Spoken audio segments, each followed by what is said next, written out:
Thank you, Mr. Speaker. Ask unanimously to revise and extend. Without objection. Mr. Speaker, I rise today to bring to the attention of my colleagues the precarious situation of Christians and other religious minorities in Morocco. In March, Moroccan authorities deported approximately 40 U.S. citizens and scores of other nationals, foreign nationals.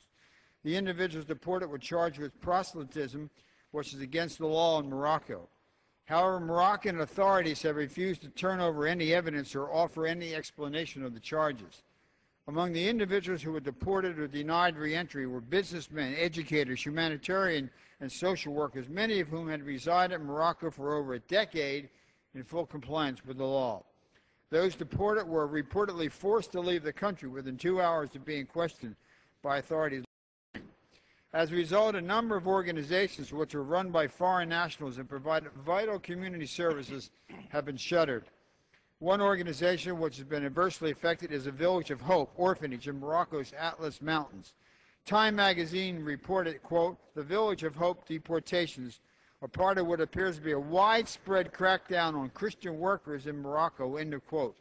A New Zealand native and staff of the orphanage, Chris Broadbent, told Time that, quote, "Most of the couples were there as foster parents and have raised these children since infancy," end of quote. Colorado couple Eddie and Lynn Padilla were among those expelled from the Village of Hope, forced to leave their 2 Moroccan sons behind. Mr. Padilla had told 9 News Colorado that his 2-year-old son Samir, quote, "didn't understand what was happening and it wasn't good." He went on to describe the heart-wrenching story of their sudden separation and how Samir jumped into his father's arms and cried, quote, "I want to go with you, Daddy."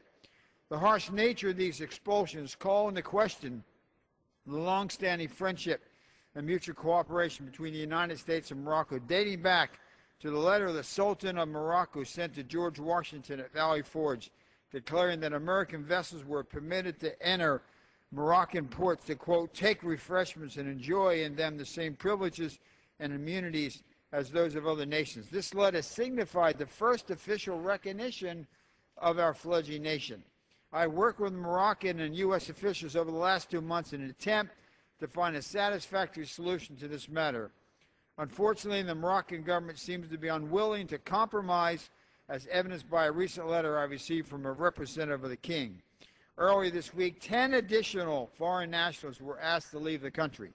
It is our responsibility, I think, to speak out on behalf of human rights that have been perpetrated by the Moroccan government. President Reagan modeled this approach by consistently speaking out on behalf of the persecuted and tirelessly defending human rights and religious freedom. Today, I sent Secretary of State Clinton a letter asking her to issue a travel advisory for Morocco so that all U.S. citizens are aware of the potential risk. Additionally, the Tom Lantos Human Rights Commission, which I co-chair, will hold a hearing on June 17th to further explore the issues of human rights and religious freedom in Morocco. I call on the government of Morocco again to uphold its commitment to the principles of religious tolerance and freedom, so that for so long made it a model of tolerance and modernity in the Arab world. Again, I call on our embassy, and I think our ambassador should be speaking out, the State Department, and the State Department should be speaking out, and the White House, should be speaking out to raise this issue with Moroccan authorities at the highest levels and defend the interests and the rights of these American citizens whose lives have been shattered by these events. And, Mr. Speaker, I yield back the balance of my